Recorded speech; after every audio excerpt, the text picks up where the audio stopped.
Kamusta mga pamangkin? Tito Kapski is back! Nagsiselebrate kami ngayon ng aming 30 years dito sa Canada.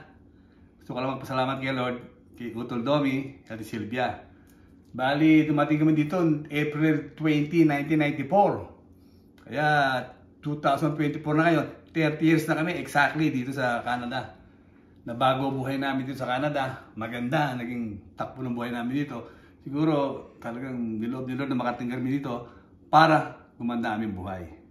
Ang mga bata ay nasa ayos na, may kanya-kanyang pamilya na, maayos ang mga buhay na rin.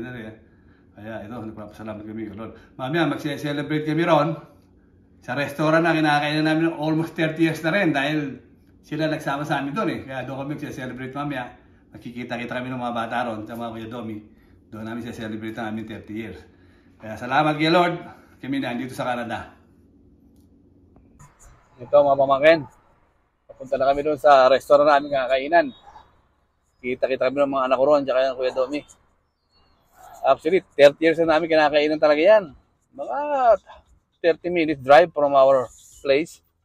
Eh dahil masarap, talagang binabalikan namin. 30 years eh. Talagang all-time favorite talaga ang mga ino-order namin doon. Cantonese chow mein ang pinakamasarap doon. Tsaka yung spring roll nila, imperial roll. Ito, going to Edmonton na kami. Ando sa downtown Edmonton yun eh. Kaya sasadyain mo, pero malayo. Kaya lang, masarap. Babalikan mo. Pag natikman mo, talagang babalikan mo. Dahil masarap eh. Kaya lang, dito, pag winter, ayan, may Lamborghini pa, dalawa. Pagka winter dito, mabigat. Madulas ang daan dito eh. Palusong to eh. Hindi ka masyado sanay dito pag winter, mabigat, napakadulas dyan eh. O paano ito ang papunta sa Edmonton, mga pamangkin. Downtown Edmonton. Nakapraso eh. Ito talagang pinupuntahan minsan ng ibang turista rin dahil andyan na Hotel McDonald eh. Expensive hotel. So, sa likod yung building na yan, ang restaurant na kakayanan natin. Ito yung low level bridge. Parang parang antique na eh. Oh. May yung paahon doon. Medyo tricky ng konti. Mataas din ang building, pero wala sa kalahati ng Makati, ng BGC. 30 years na kami kumakain talaga dito sa restaurant na to. Talagang mabalikan mo eh, masarap eh. Ito yung Hotel McDonald, oh. Talagang mga celebrity, mga check-in yan eh. Medyo pricey, mahal. Ito na ang downtown Edmonton, Alberta, Canada.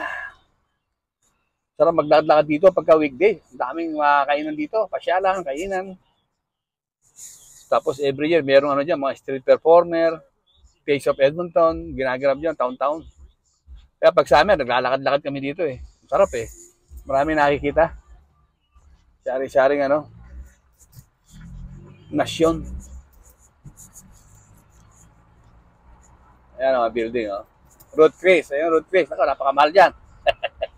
Isang kain pa lang kami dyan eh, nung graduation ng aking anak.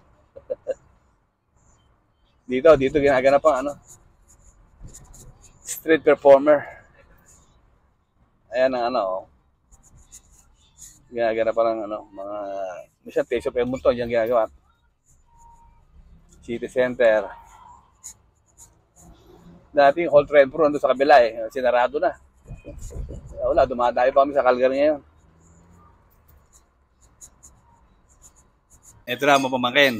Celebrate namin ng 30 years dito sa restaurant na favorite namin. Salamat sa Kuya Domi at Silvia, ang aming sponsor. Kaya kami nandito sa basang beautiful, I love you, Canada! Ayun ang aming pagsasaluhan, napakarami. 30 years na kami kumakain dito. Talagang binabalikan namin, napakasarap. Halos kilala na kami lahat ng mga may-ari dito. Wala lang discount. Sometimes. Ayun ang aming pagsasaluhan, tingnan niyo, napakarami. Ay, hindi ko na isa-isa, napakarami. Nagugutom na dito eh. Kakain na kami. Ayos. Ito na mga pamangkin, may cake pa ang aming 30 years here in Canada. Kakain na ito mamaya. Ano ba flavor ito, baby? Flavor of the month. Mocha. You have to Smoke. buy Ito yung ating pagkasarusuluan. 30 years in Canada. Thank you, Lord. Blissful 30 years. Fruitful 30 years. Okay. Happy 30th birthday. 30 years in Canada. Thank you, Canada.